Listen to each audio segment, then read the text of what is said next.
Hello, how's it going? Now, as you can probably tell, I spend a lot of money on art equipment. Because it ain't cheap, I'd probably say I spend between £100 to £150 a month, which is a lot of money.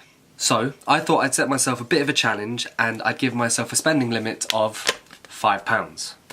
So everything that I buy, be it pens, paper, pencils, whatever, has to be within my budget and I can spend no more than £5. And then I'm going to come back here and I'm going to redraw something that I've already drawn to show you that you don't need fancy equipment, you don't need to spend £4 on a fucking pen, and to prove that cheap art equipment is just as good. So let's go shopping.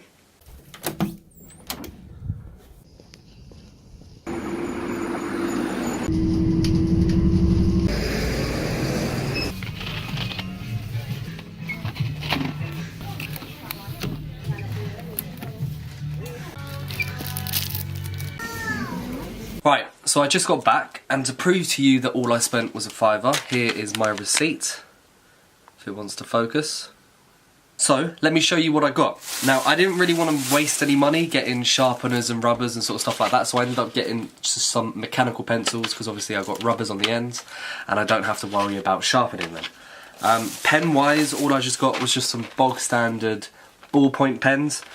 But also I needed a bit of colour, so I got myself just some standard permanent markers in different shades of colour, and then also something very similar as well, which is some jumbo pens. But of course I need something to draw on, so I just got some standard A4 copier paper, which is just your normal plain paper that you put inside your printer. So, let's get to drawing.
So, there you go. Look, I'm not saying that we should stop using branded names or stop using expensive equipment, but what I am saying is people need to stop blaming their tools. Now, don't get me wrong, I can completely understand that not everyone is able to or in a position to buy expensive equipment, but you can't use that as an excuse to stop you from creating and doing what you want to do. Really, all you need is this and a bit of an imagination. Stop blaming your tools, pick up a pen and go out and create.